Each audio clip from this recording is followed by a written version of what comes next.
Awesome. Hey everybody, welcome to Forge the Narrative. This is our Monday night webcast. We are coming up close to our seasonal, and we've been in serious prep.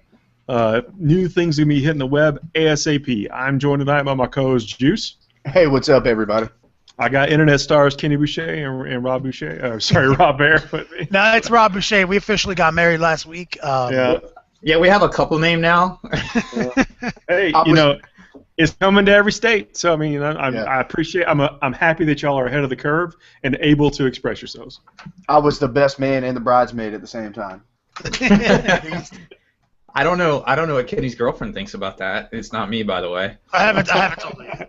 I know. It's like, are you referring to yourself in the third person? I don't know. I just wanted to clear that up. I mean, Kenny posted a bunch of pictures because apparently their anniversary is on Valentine's Day. How convenient! Oh. That's I'm gonna have to think of that in the future. I always try to roll my eyes. I'm like, sweetie, it's so inconvenient that our anniversaries. I mean, everything's booked out. She's like, it's just, you know what I mean? I'm like, I know. I don't know what to say. It's so,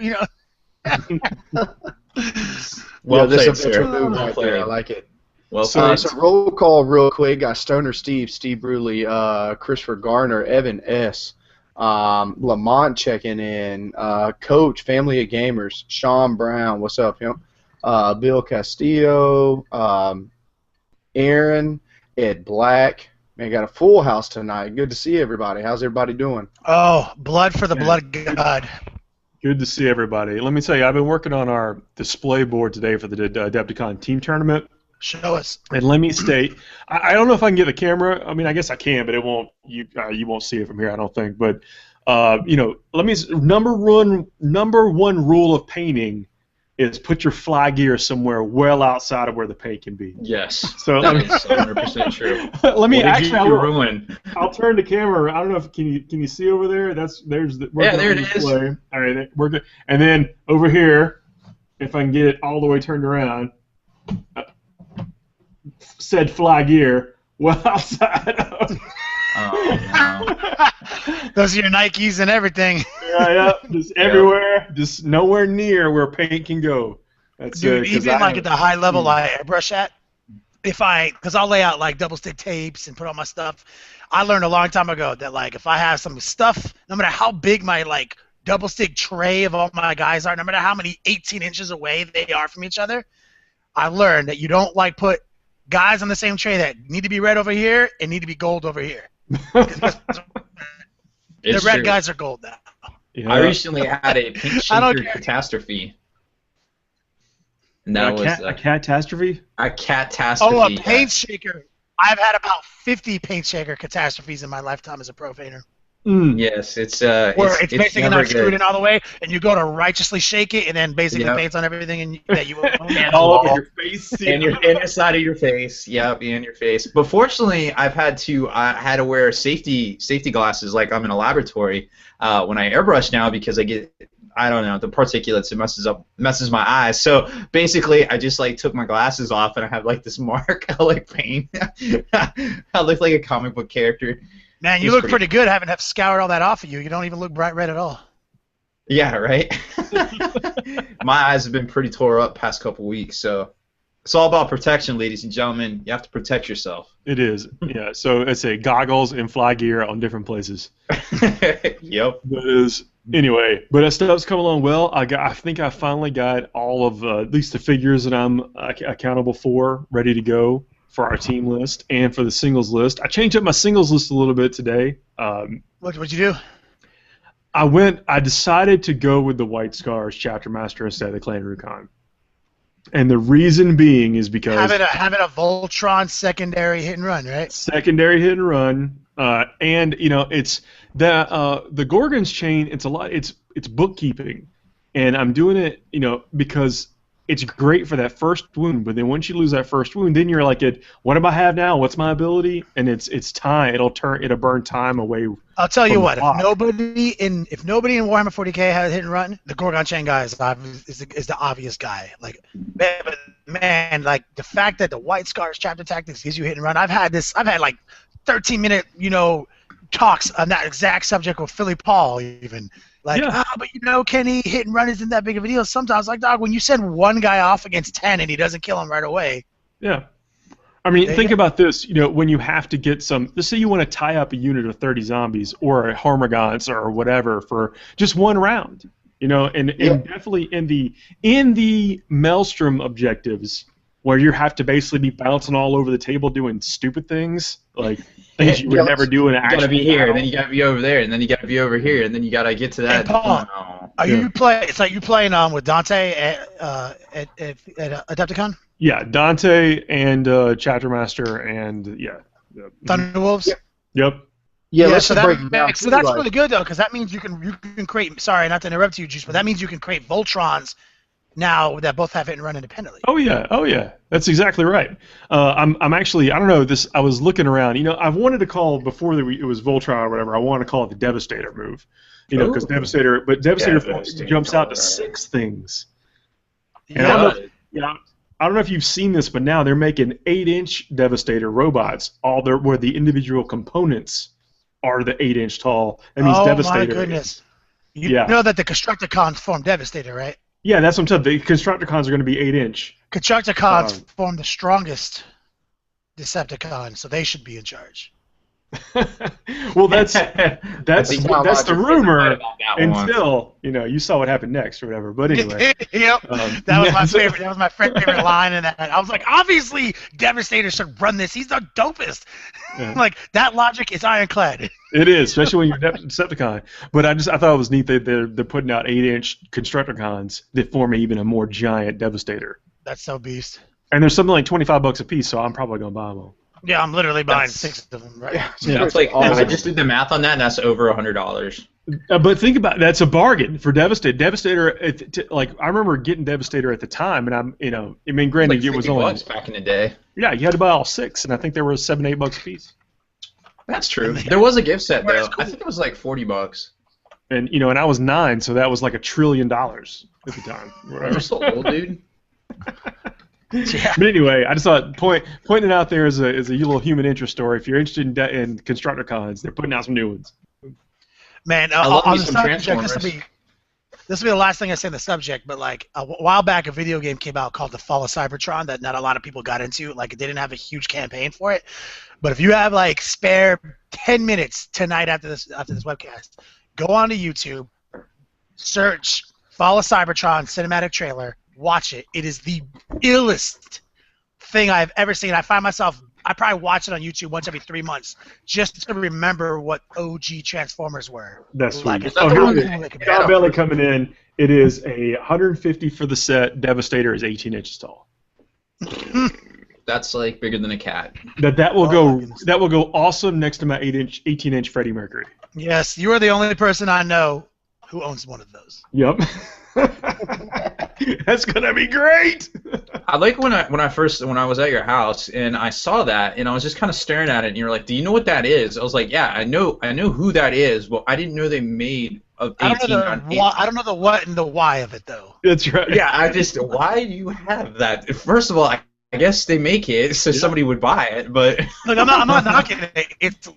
I'm jealous of it. I felt like I was gonna steal it.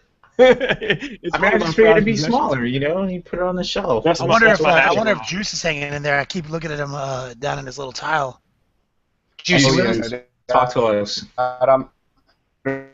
He's a Decepticon. Yep. He's a Decepticon. Stop downloading.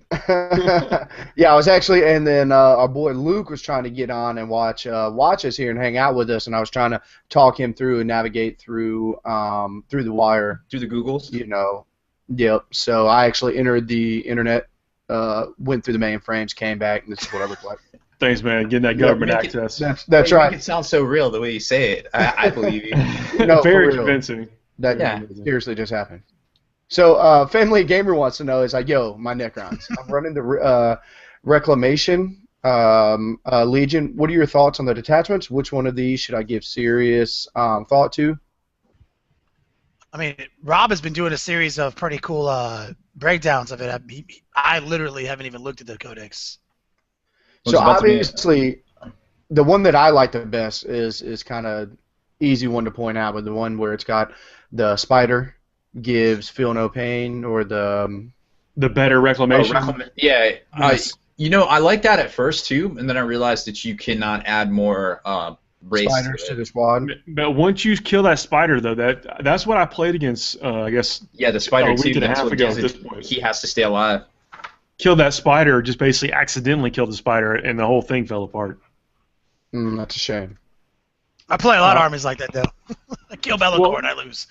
Well, yeah, I mean, I agree with that, but like Bellacore or Khan or something is a lot more survivable than a single Tomb Spider. God, Khan has gotten so good with like the +1 Jink and everything, man, and beats on this 5. Khan is hard to kill. Yeah. I remember when we were like, "Hey, we could put the spider in a bastion," and we're like, "Oh, monstrous creature." But here's the thing: that was just juice. That was just Jews. Yeah, I think there is something played that you them can all do for a that you can put a monstrous creature in something. Yeah, you put him in a spore pod. Are they Battle Brothers? I think he fits in a Stompa too. I don't They remember. are. I think you can put the big things in Stompas, right? If yes, You can put all the orc monstrous creatures inside of Stompas. Well, I'm talking about like Killicans and that kind of stuff. yeah, you can do that, but there isn't a Stompa for Necrons yet. Can you gate? Can you gate things like the spider through the monolith? Guess you could. If it's in reserves. Man, But remember then you have to be within- Benmol used to play that tech where he would join the Oberon OBZ to the spiders and teleport them around the table? Yeah, that was. Yeah. That was such a cool idea, but they obviously now you can't join independent characters to monstrous creatures, period. But that was like, Another problem with the Kinaptic Harvest is that you can only have one unit of race, so you can only max out one. That's it. Yeah, and it's a downfall now. Oberon is not the Oberon we once knew. he's not. He's still good. He's been downgraded from Oberon to O'Brien. Yep. O'Brien or I'm being Corn thwarted O'Brien. back here.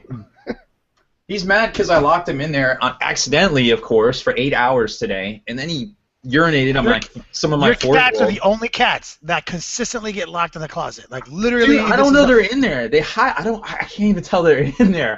And I just need to leave the door open, I guess. Jeez, they like just do what they want. Animals. They're literally animals. They do. And the thing is you what got they it want. twisted somewhere along the line. And you thought they were people. Yeah. People don't get locked in the closet.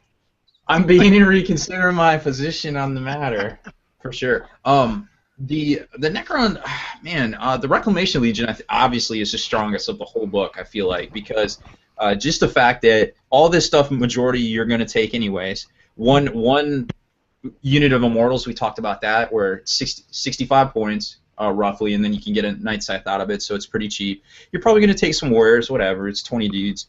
And then you get to take Tomb Blades, which seem to be pretty good in theory, and one Overlord, of course. Probably going to want that. A lot of people got mad at me. Did you see that on the well, not mad, but they were like, "Hey, why you didn't really cover Lichguard? You didn't really say much about them." I don't feel like they're that strong. What do you guys think? I've always wanted the Lynch Guard to be better than they are. They look amazing. They look cool, man. And It's those not like shields one are weapon awesome. the one weapon that's good, you want them to be able to take with the shield, but then they can't. And you're just like, ah. Yeah, It's a what's the point mistake, of having but, a 3-up inbone if all you have is just a 3-up inbone and no war scythe? Yeah, you're basically. kinda I not mean, worth you're too it. slow to like. I like that on a bike squad or something that's quick and hit and runny, but like, come on, man. Horton said it though. Horton is in love with the Codex. Good old runner-up at the Forge and Narrative seasonal from Gonna be one of the guys. the summer. This But he is. I mean, he's an OG Necron guy, and he says that he hasn't read a Codex that is more well put together and more concise. So even with more the most balanced, the best wordings. So it's actually making him second guess if he wants to bring them demons or not. Well, I don't think they're more powerful than the demons at all. But I do think that they have lots of things they didn't necessarily have before to make more units viable. I don't want to say that I'm like against the Decurion, but I still think you're better off just making CADs with a formation thrown in there. I think Makes sense. Good old John Lamb. Sorry, I just want to. John Lamb was talking about Harlequins. I know you guys love Harlequins. Oh, we can get to that next. Yeah, I got plenty to say I about just Harlequins. want you guys to placehold that because I don't know anything about those. Yeah. Well, they're like Eldar. No, Have we covered the Necron? I think the Necrons are going to be good. I do think they're going to be all right. As far as formation goes, I think the one that gets you the best reanimation protocols is awesome. But I'm thinking that you're going to be better off just taking like straight CADs. Hey, real quick, with the Decurion segment or whatever that is, can you have multiples of the same kind of detachment or formation? Can you have multiple of the Wraith, Scarab, Reanimation Protocol one? No. Or is that just a 0-1? Juice, I don't think you can. I think you've got to fill out whatever that Decurion says, and then once you exhaust that, you can't go back to it. Okay. Yeah, it's like a core. Look at this guy. He's not taking no. He wants to go back in there. Like he's just. We get it. You have cats. Right here. And Yeah. cats No, it's not my fault. He won't listen. He won't listen. He's an Chandler, animal. what's up, dog? We're ready to see you and hang out with you too, man. It's about to be the season's about to be on point, man. We're almost at 50 people. Everybody get ready. It's about to be an ordeal. Friday night. People, are asking what time the meet and greet's going to start. Just come on up there. If we like catch out of there at any given time and we don't think everybody's there, then we'll tell everybody where we're going on Facebook or Twitter or something. Every form of media, we will release the location of our being and our bodies. And we're also going to be giving out a prize for the best picture posted to the wall or tweeted from the seasonal. So we want people to be actively taking pictures and stuff and putting them to the Forge. That does not count the Loquita Inn hanging out. Maybe some things that happen at the Loquita Inn stay. Yeah, there will be between the hours of 11:30 and 1:30 in the morning. Tournament hours only. Because wives and girlfriends are gonna be watching this Facebook. So be careful, y'all. So let's talk about some Harlequins, right? Harlequins. I bought the limited edition codex. All right, I never buy limited edition media anymore, but I justified it to myself as I'm a original. That was your OG-ness, right? That's what got you in the game. My first army ever, Harlequins. Very excited about them. Want them to be good. Put my money where my mouth was. Bought the limited edition codex, and can't wait to get it in my hands. Well, hopefully it's more sooner than later because that whole strike thing. Let me also say I got some more things to confess. All right. Okay. What else did you buy? Right after I bought that, I went on eBay and I got Freddie Mercury doll. No, I got an original solitaire figure that's this tall instead of this tall. It was $9. It's an auto take. It was somebody had it listed as a Harlequin trooper, like a regular, so it was just like a regular troop, but it's the solitaire, and I bought it for $9, and it is not the 4-inch tall figure; it's the 1-inch tall figure. It's not standing on an Eldar rune. I don't have any shame about it, so bring it on. As long as it's a legit model. Yo, before you guys go too much further, this is really important. Justin Cox, he says, "Can I still take the Transcendent Satan from the escalation as a warlord?" You cannot. No. He's been overruled. No, you cannot. He's been overruled. Yeah, and actually, while we're on the Necron, Evan S. is coming in clutch as always, and he's like, yes, you can. You can take as many combinations of available options from the Decurion detachment optional formation. So that means he's saying, as he's written, that you can take multiple of the Scarab ones. So you can have three spiders, 3 reanimation protocol having wraiths. I mean, what do you guys think of that? If you can, if that's by the rules, you can legitimately doubling up on that would be the best thing to do. Mm-hmm. But you still don't get OPSEC, and you still don't get the be able to reroll the Warlord trait. So choose your poison. I want a game of Warhammer 40K not an hour and a half ago because of objective security. I'm telling you. I mean, we preach it. I mean, we tell people how to try to tell people how to win games. Like that's kind of like the underlying thing. Like literally, one zombie attached to the last surviving sorcerer won me the game because he's objective secure. Yeah. Like objective secure, man, is really important. You might not. You're definitely not going to win every game because of it, but you will turn some losses into wins specifically because of it. Yep. Oh yeah, 1 to 10.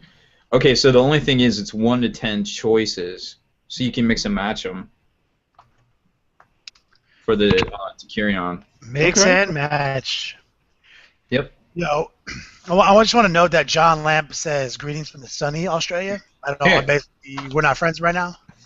Yeah, I don't know about you guys, but it's been snowing here since 1. We're almost. No, North Carolina, it gets ice.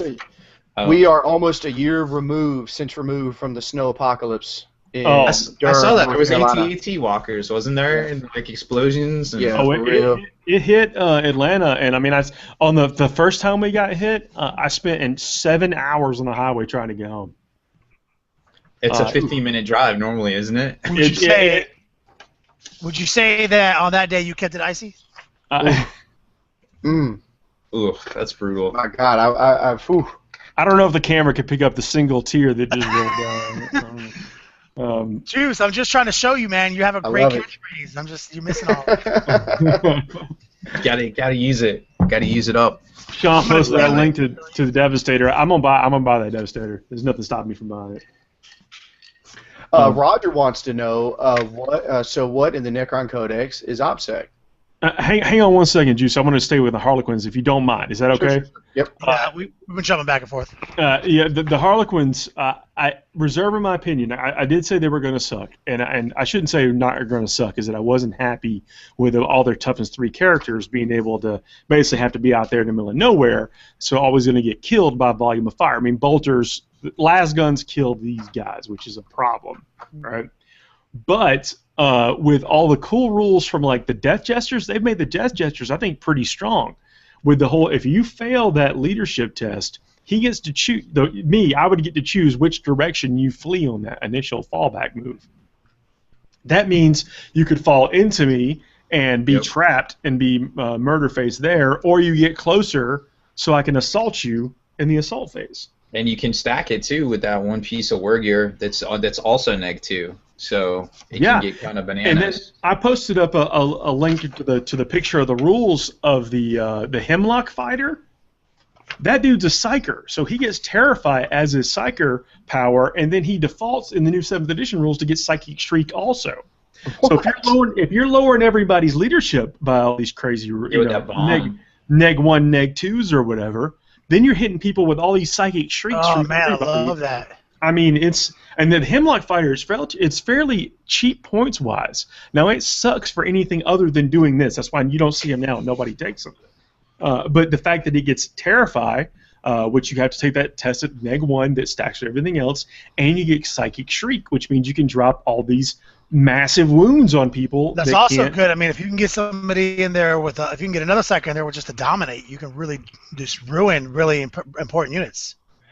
Yeah, and I mean, I just want to go in on how good Shriek is. Like, if people, maybe we all give psychic powers kind of like the sad face right now or whatever, saying you can't get off what you want, you can't get off what you want. Let me just tell you what everybody wants. Every army, every time I play the Nits, I'm like, man, I really would like to have a Shriek right now because that thing is just a game changer. You're not lying. In the game I just played, I played against EJ, and he has like 20 psychic dice doing his thing with this Nurgle guys. I mean, I come in there and I hit somebody with a Terrify and a Psychic Shriek. He's like, all 20 of my dice to block Psychic Shriek. Yep. Now remember, and I think this has even been brought up, like Kenny, on your when you're doing some tips or whatever on your new channel, is that you still have to roll to hit. Yeah, nobody ever talks about it. Everyone. Yeah, and if they're in the air, it's Snapfires, you know. Yep. I mean, it's very. Don't forget that it's a Witchfire, and so a lot of people. I mean, everyone has forgotten because I think back in the day it may have been an auto hit or something. I think it's always been a Witchfire, and I just don't think people do it very often. Yeah. Well, or maybe people like related it to the Doom of the Malatai OG power or something. Whatever it was, people got it in their brains that you don't need to roll to hit. I actually missed a crucial Psychic Shriek toward the end of the game today, and I was like, oh my god, I'm gonna get him with this because he already used all his powers to block this force weapon he needed to block, right? And I was like, oh, I'm gonna Psychic Shriek this guy, and of course I missed my shot. Like I passed it all and then rolled a 1 to hit.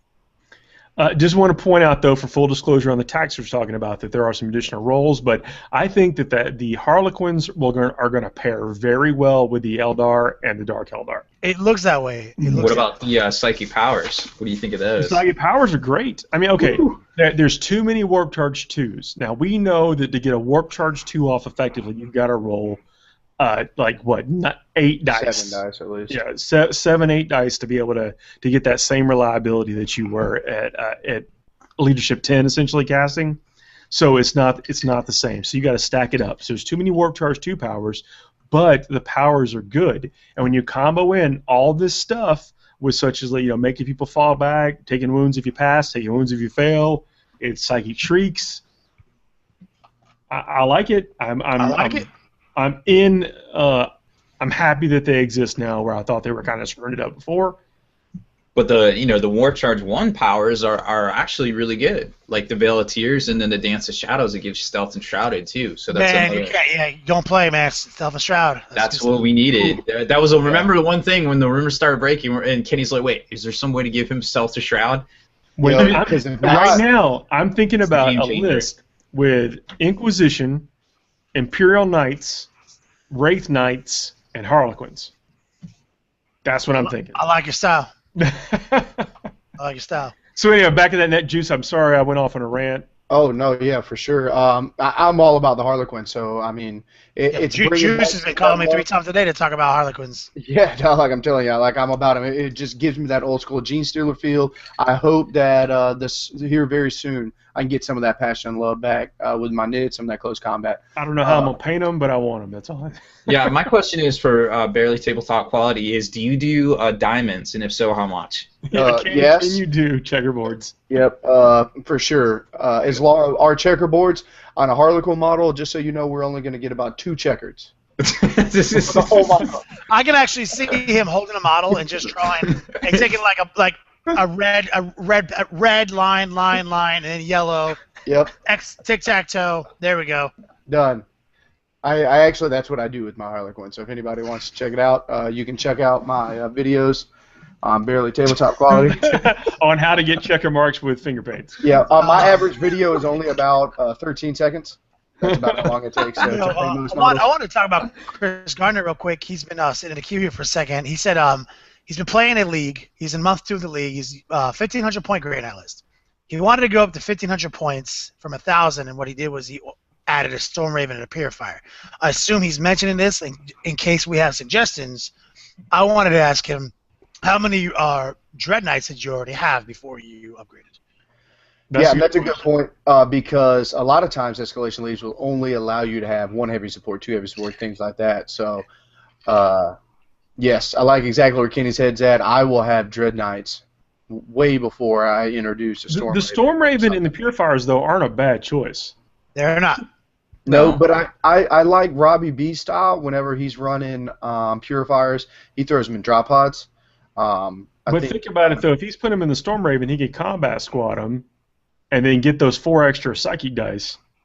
And he's got a reliable way to get them. You can do them in drop pods, too. You can put 10 of them in drop pods the same way. But here's something that you just reminded me, Paul. Like, here's something that I've been thinking a lot on. Like, EJ said this to me, like, maybe a couple of weeks ago. He was like, where 7th edition's been going, he's like, yo, I feel like my odds of winning go down with the more things I am forced to keep in reserves that are good. And I was like, yeah, but that's always been the game. He's like, it means we have a different level of alpha strike in the game than we've ever had before.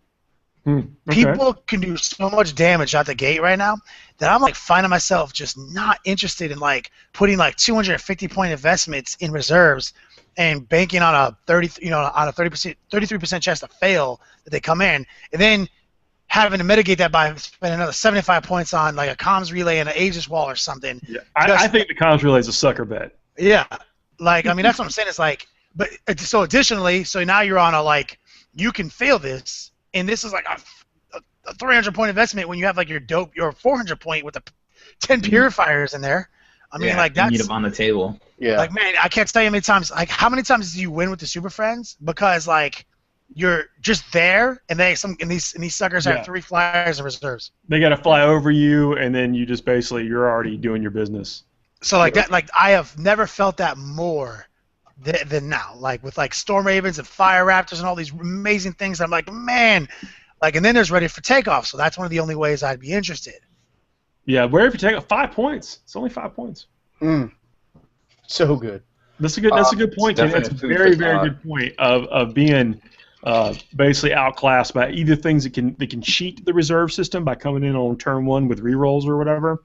And then you're just kind of with your normal old vanilla antiquated reserves. Yeah, I mean, the problem with that list that Chris Gardner hit us with, if he added a 10-man Purifier squad and Storm Raven for 500 points, on turn 1 he's still playing 1,000 points versus them. Yeah, and actually Chris Gardner just hit me up right now via text. He's like, yo, his 1K list is a Libby, Terminators, Dread Knight, and Interceptors. So that's what he's rocking at 1,000. Are there any restrictions on bringing in 2 more Dread Knights? I mean, that's what I would. Yeah. If you can take the Dread Knights, I mean, I think we do in a Grey Knight list. I think we pretty much always want to go with as many Dread Knights as possible. They're just so good now, man. Like so point efficient. Yeah, you're doing the same things that you were doing before for like what 70 points cheaper, 60 It's points. like 90. Yeah, I mean it's massive, especially whenever you're going jump and a heavy incinerator. You still got to be smart with it because things can kill them. Yeah. But they got force too, so you can catch people basically to be like, you know what, I'm just going to try for force. I think they have. They're the ones that come with Sanctuary too, right? They get 4+ invulnerable now. Like that's so Yeah. crazy. Like just like I have 4+ invulnerable on one pass. Yes, them and Stern, but they, it's not like they can give it to anybody. But So I didn't want to forget about Roger's question here real quick. So he wants to know with the Necrons what is OPSEC, and it's obviously the Immortals and the Warriors. yeah, just the troops if you're taking a standard combined arms detachment. And what we were saying too, I don't know if you heard it or not. The old way of taking the 5 warriors, you can't in a scythe you can't do anymore. So we were like, hey, you can take Immortals and it's 85 points. It's 20 points more, but you still it still keeps your points down. Yeah, it's 20 points more than what it used to be, but it's like 40 points less than taking the 10 warriors that you. I don't know if we specifically covered this part before, but zooming flyers can't hold objectives. That's true. And the forming Devastator right now. The night sides don't have a hover mode, right? Are you back? What's that? Oh. We're all here, Rob. Yeah, am I not here? Maybe it was me forming Devastator. Oh. Yep. No, usually it is you. Am I'm gonna form Superion. I'm gonna be the good guys. Am I correct in saying that the night sight does not have a hover mode still? You're very correct on that. You're correct. Yes. You were also correct saying that that objective secure flyer is basically not going to help. Not objective secure.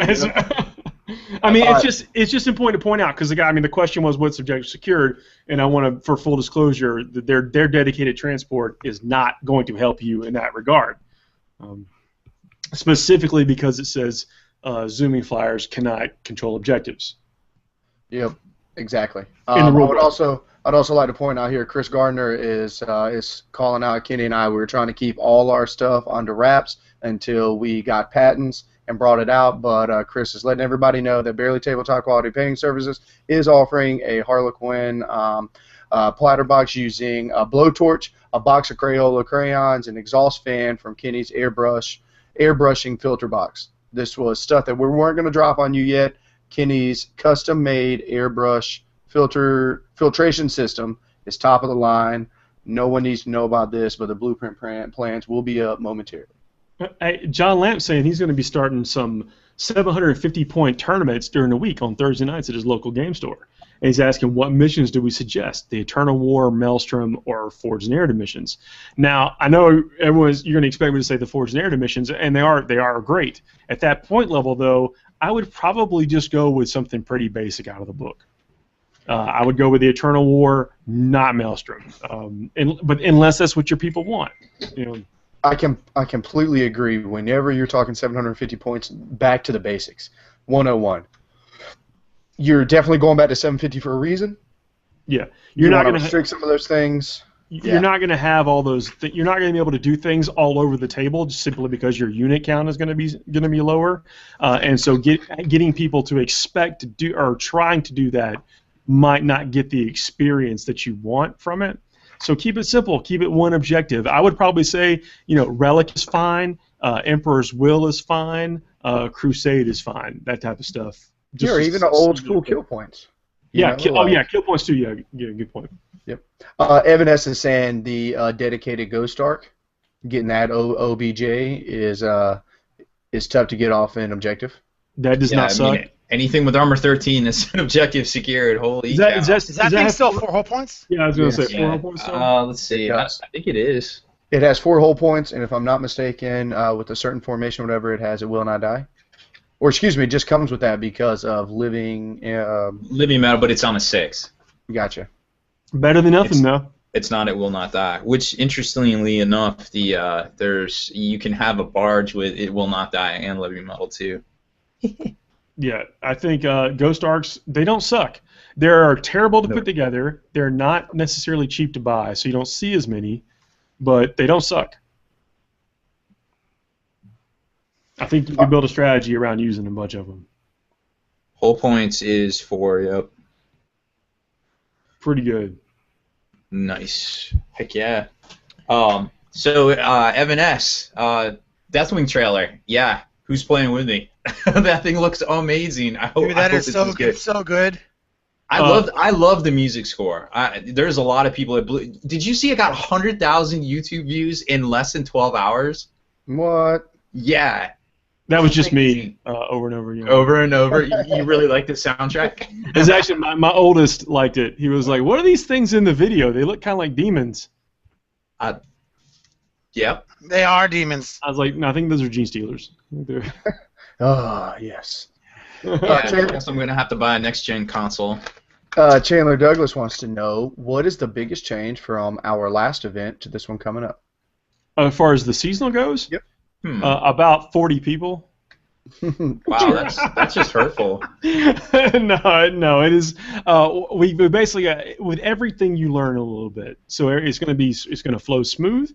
It is going to be. We got another mission in there. 5 rounds with a mission that should not rely on any kind of luck for people. I think it's going to be a good times. We serve beer. Well, we don't serve it. The establishment serves beer. That's a big change. Oh yeah. I think it's going to be good times. Yeah, no, I would also think that a big change too is that we're trying to keep the price point down for everybody. Where before is $50 to come in and do everything else, we're trying to help everybody out and do it for $35 instead of providing some things. We've switched it to others. So we're doing everything that we can as we did before, but we're just looking at it through a different set of eyes to make the experience the best way for you guys. Got some. We're using the 11th company tournament software, and got the run through on that. Got a training course on that yesterday. I'm thinking it's going to be pretty good, and I can't wait to get that out. It's pretty good. We actually got it set up to where if you have equal battle points in whatever round, you could possibly play the same guy again. Now this is not going to shake out to like possibly 3rd round, even though unlikely. It could happen in the 4th or 5th round. But that actually happened in 11 company. I had to play somebody the same. Yeah, we talked long and hard about that, and I believe in my heart that you should never avoid that, because I hate, like, if Juice and I play in round 1, have a really close game, and then we go and beat a couple people, and now in round 4 and a 5-round tournament we have exactly the same score again, but now we are immune from play because we've already played. That's ludicrous. That now, like, we have to randomize which one of us plays up, one of us plays down. We should absolutely have a rematch. From that standpoint, I agree with you. You shouldn't get paired up or paired down artificially unless there isn't somebody with the same points there. But I don't necessarily. Yeah, we did talk about that. If there's 2 people who have exactly the same score and one of them has already played me, then I should play the new guy. Yeah, that's what I think too. But that's yes, exactly how it's going to work. If there's no other way possible, I'm not on board with that. But I don't think just arbitrarily you should play somebody else just because. Like if Juice and Kenny have let's say 150 points going in round 4, and I've got 150 points and I've already played Kenny but haven't played Rob, I'll play Rob. But if only Kenny and I have 150 points, it is rematch time. Rematch City. Yeah. That's fair. Yeah, I think that's okay. Throwing the gauntlets down. Yeah, I mean, because you run into situations where, especially if you go past 3 rounds, you run into a situation to where somebody is that they're playing up or playing down, and they can't. You're not going to get a true victor at the end based on the strength of every game played. I'll be playing somebody that's 30 points less than me or whatever. I'm pulling out random numbers, and so that guy may not be able to get the points he needs to get to the place he wants, and I'll never catch the guy who might be only 4 points ahead of me on in the pairings. So I think this is the best way to do it. You hear that? Agreed. BC is saying, God helping me, just started a Dark Eldar army. I don't know, man. They're Harlequins. Dude, yeah, I think you're right there. I don't think the Dark Eldar are going to be bad paired with the Harlequins. I think it's going to be a good pairing. Did you see what people were saying about the little thrusters underneath? I got a picture on here of the jet bikes and the weavers. They were like, those aren't thrusters, they're mirage launchers. I was like, oh, I guess that makes sense too. Interesting. Yeah. We talked about this a little bit on the last podcast about the the homunculus formation with all the Taloses. If you can cast some of these crazy psychic powers, new psychic powers on them, like the stealth and the shrouding or whatever, those things become a lot more fierce than they used to be. Yes, 100%. So like when that came out, I actually compared the Talos. I was like, yo man, I'm not interested in this at all because I'm used to playing Carnifexes, and it's basically they got the Carnifex treatment. But after close consideration, now all of a sudden the Dark Eldar, the Talos, get other buffs from Eldar, from Dark Eldar, from all these other things from different. And now Harlequins now. I mean, yeah, if they're friendlies, definitely. Yeah, and so like. Bros. Versus a Carnifex gets nothing. It gets whatever book I have, whatever it can get. You get 5 flying hive tyrants. I don't want to hear it. Plus nothing. What is that? Equals nothing. But we're just talking about looking at the unit and trying to do what it can. So, but I had to backtrack some, saying they are better than a Carnifex because of the units that you can surround that can directly affect the Talos itself. Yep. And let's also think about the fact that you can get a bunch of psychic dice from the Ienden list when you take those to Coven of 5 Spirit Seers or whatever. Yep. I mean, and then you could add in Inquisition if you wanted to for Kodiaz and a bunch of cheap little 16-point Psyker units. There's also a piece of Wargate that reduces one of the warp charge by 1. That is a true thing. I mean, so this if you're trying to pop off that reverse invisibility action. That's almost the one that's worth the 2 warp charge from the Harlequins. I mean, yeah, think about this. So you can blank 2 units. This big unit over here is invisible. That unit over there might as well be, like it's gonna get You're rude. Time out. Now, but at least okay. I know we're describing it. I know it's Eldar, and everyone's tired of talking about Eldar. But this is something different. This is a new way to get your butt kicked. Hooray! I mean, but anyway, I love Eldar, but I don't play them currently in this edition. Expect to see me with some Eldar on the table, but hey, I don't want to keep no crap from anybody. I spent $200 and some on this book. I'm going to play it. So speaking about beating people down, Chandler wants to know he wants to know if his Epic Titan can be counted as an Iron Hands Dreadnought. Which Titan? Well, yeah, is it the Warhound or is it like the one of the Imperial? Epic Titan? You mean like from Epic? Yes. You mean if you got a tiny Titan? You want a little guy? The Warlords are actually probably the right size if you have one. I think if the Warlord Titan is about the size of a Dreadnought, so if that's what you're talking about. Now, Kenny's our model and paint rubric master. Unless you're trying to do the Paul Murphy mini swap. If that was your intent, because in your heart it's smaller, then no. Okay, look, I need to summon. It's not on a perch. Bloodthirster right here. So I just want to let you know when I summon, it's going to be this Bloodthirster. It's going to be that Bloodthirster. That looks small. I think you might want to get that resized. Yeah, this is out of a board game. This is the original Bloodthirster. Like his wings are around here somewhere. Oh, anyway. He's a beast. No, I remember the old Great Unclean one. He was. I love how when you had him here, he's like, oh, super epic. Then you put him into live scale, and he's like, that's right. Oh, I'm going to hide him behind the rhino, and he's going to be some serious hurt feelings. Oh, that's no good. Have you guys, I think the rubric's up on the Facebook page. I haven't had an opportunity to see what people's thoughts were on it. It is. Now, I mean, if we can talk about this for just 1 minute, if y'all don't mind. Let's do it. Is that... people are saying, and or not saying, this comments, it's more along the lines of like, so if I bring just a regular stock army, like I get my Marines, I take them out of the box, I paint them like they say on the box, I'm getting 10 points out of the 15 or whatever. I mean, that's true. Yeah. But there's nothing wrong with that. This is within the context of a battle point tournament where the max points for just the battle points is like 165 points. So we're still saying less than 10% are going to come from this painting, and if you get 10 of that 15, but that 10 is huge because you tried. You did the hobby. You showed it. You didn't just prime your stuff and throw it on the tabletop. You actually hobby. The whole reason behind it is because you don't want to, like, we learned. That's another big change that we were talking about before. Before we actually said you had to be painted to be at a tournament. Now we learned that there's a lot of people who just really want to come and they haven't gotten their models painted yet. So everyone's at a different level in the hobby. Like people aren't done. Painting models are still working on this. So what we're saying here is we're essentially trying to figure out a way for somebody who didn't paint their army to have less of a chance to win than somebody who did, but without rewarding people so heavily at different like levels of painting that you would be penalized because you're not a good artist. Yes, and we want people are better at different things in the hobby. Like I'm a better kit basher than I am a painter, and I'm going to get points probably for the kit bash side where maybe I don't get them on the painting side. You know, and so I mean it's there for me too.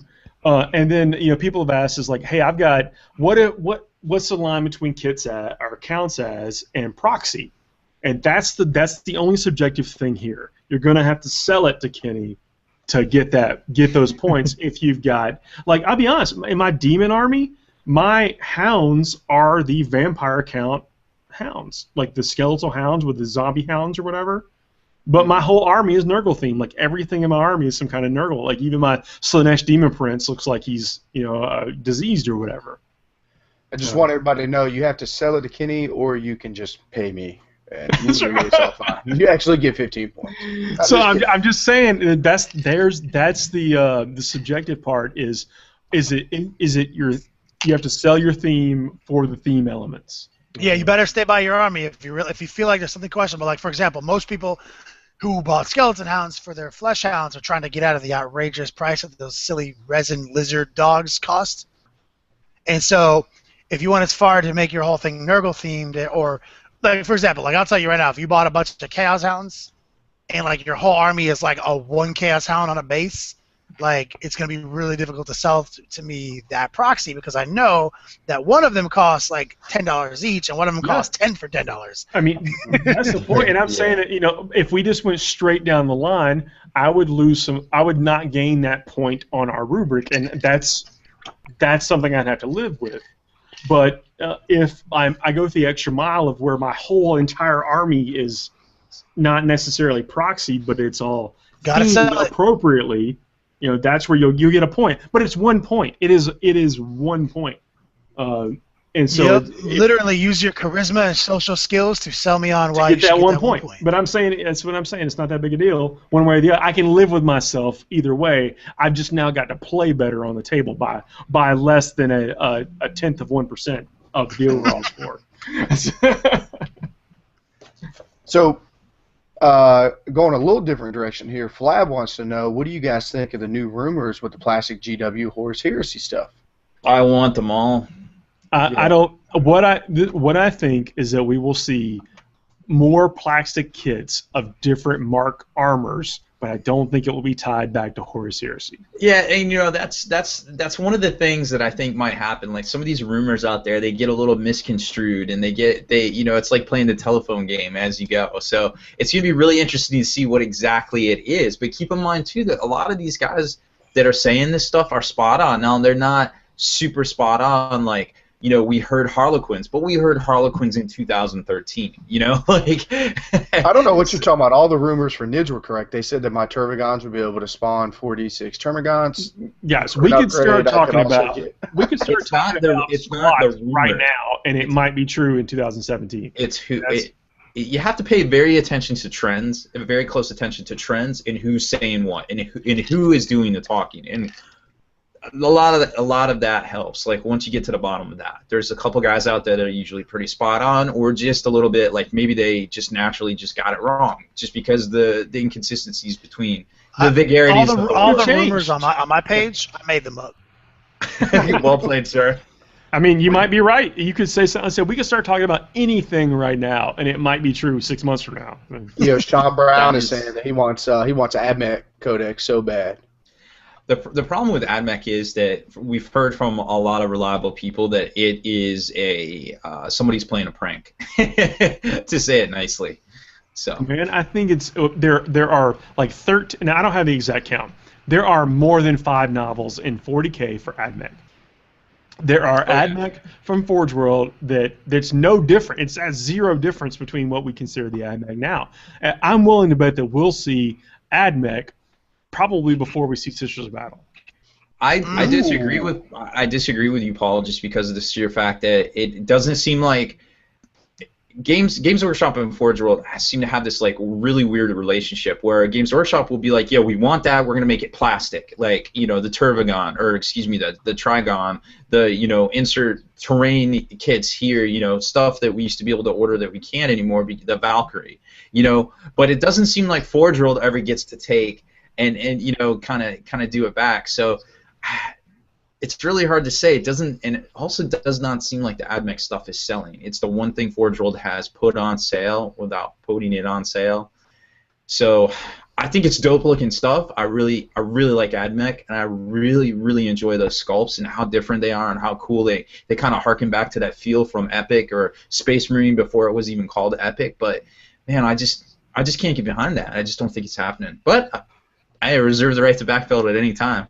Man, Rob, you're probably right. I'm just saying that I think that we'll see, before we see new sculpts for Sister Battle. So basically, what you're saying is we're never going to see sisters.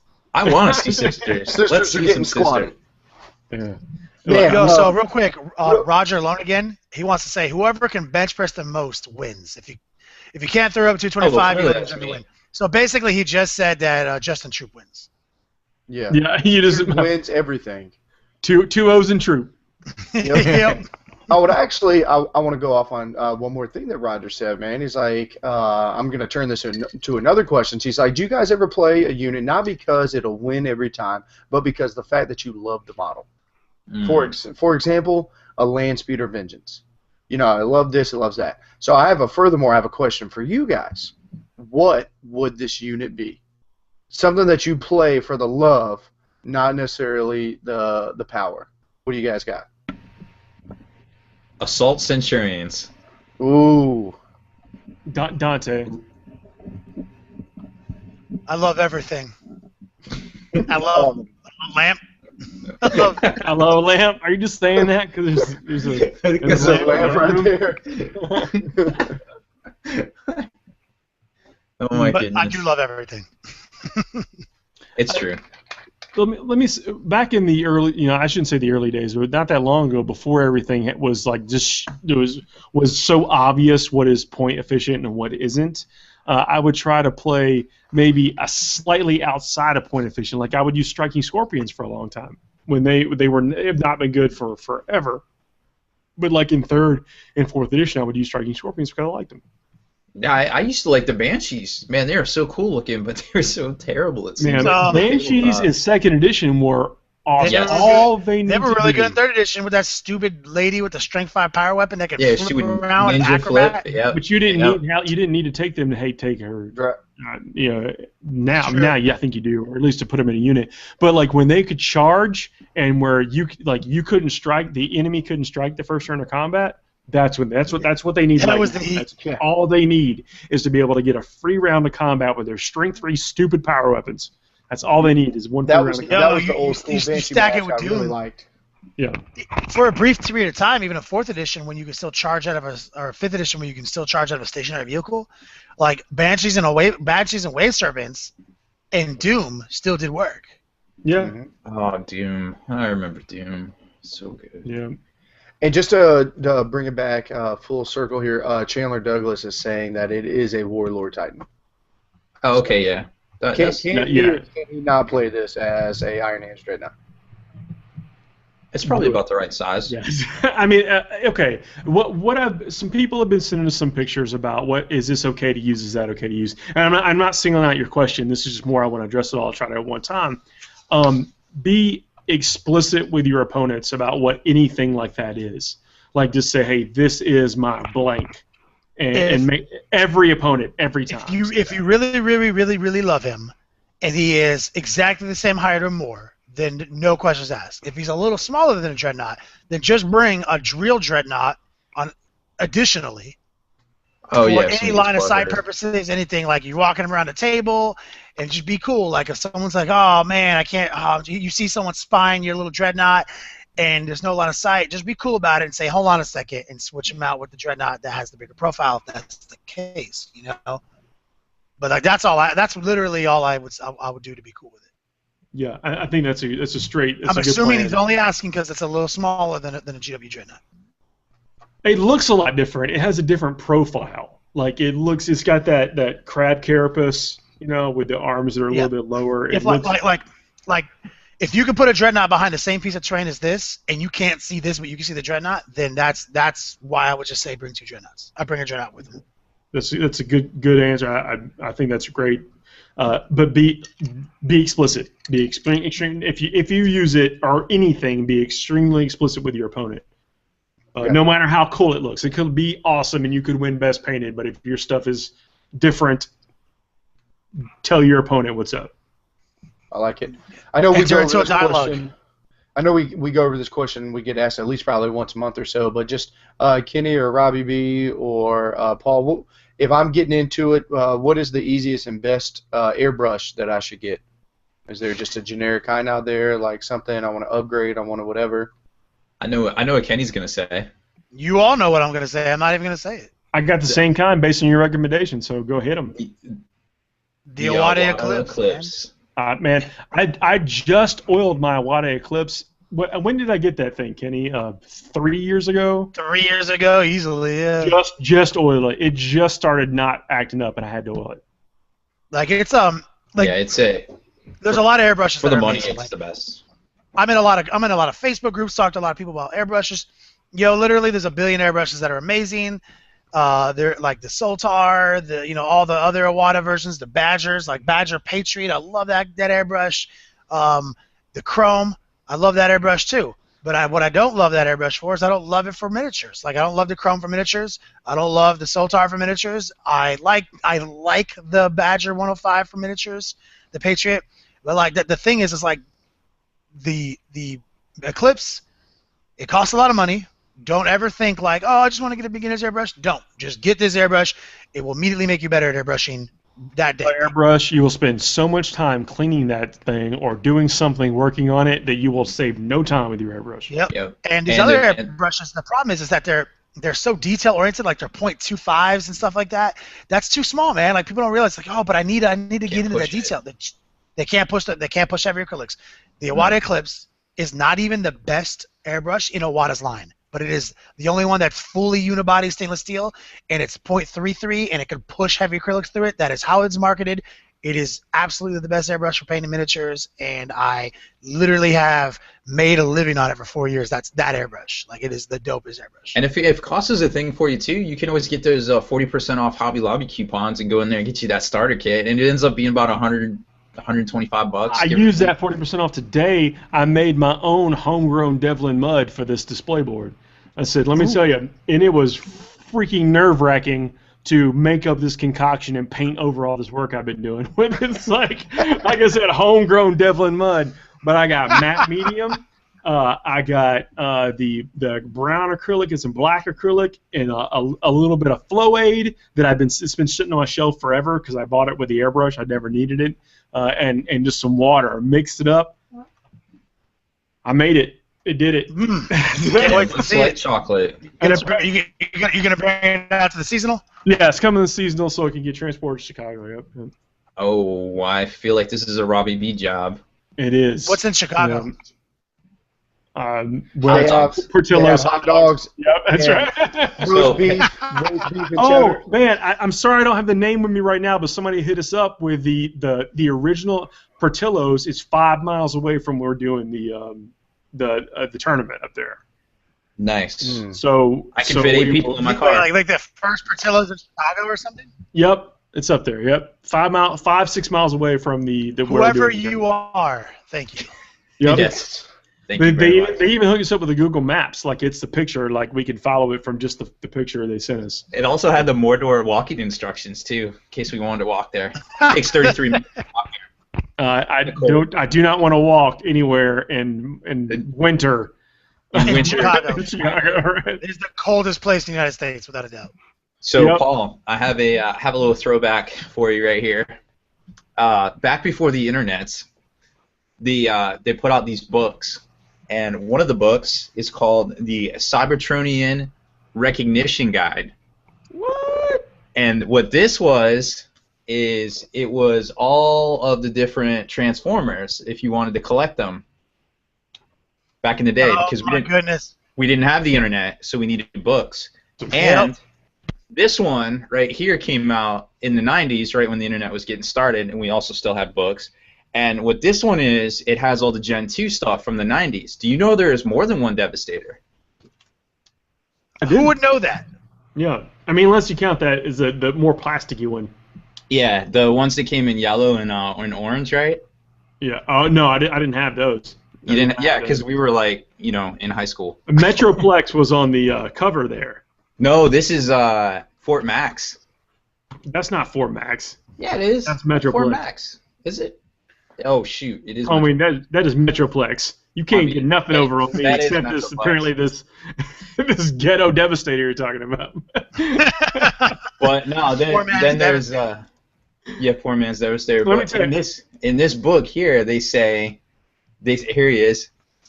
There's the good one. Devastator. 18 inches. I'm gonna get it. I can't According not to get it. this, the Devastator gift set. Remember the gift set I was talking about? Mm-hmm. Goes for $325 to $350 sealed, and this was. That was in the 90s. So now it's like $4. Yeah, because they make them in China. Oh. Well, guys, we're actually over our hour by a minute. I want to thank everybody for joining us, and we have some great questions in the chat tonight. Really, yeah, it's just still going. Just can't even get to them all. Thanks everybody for being so interactive with us tonight. I know people are having trouble finding us. I just got a bunch of tweets and messages. People having trouble finding us, so we will try to get that rectified for last. If you're seeing this on YouTube, I'm going to make sure it gets activated on YouTube immediately. If you guys are having trouble finding us, please be patient. Thank you very much for the patience. We will get that taken care of ASAP. Yeah, if you can't find us, call us or 911. Anybody else got anything to add? They want to add before we get out of here? No, I'm super happy for all the 50 people who have signed up and pre-registered already, and can't wait to kick it with everybody during the seasonal. Season's gonna be awesome. Juice, thanks for hanging in there with me. Rob McKinney, as always, it was a pleasure. Everybody in the chat, thank y'all for finding us. Watch us on YouTube, subscribe wherever that link is or whatever. It's right here. We'll talk to everybody soon. Good night, everybody.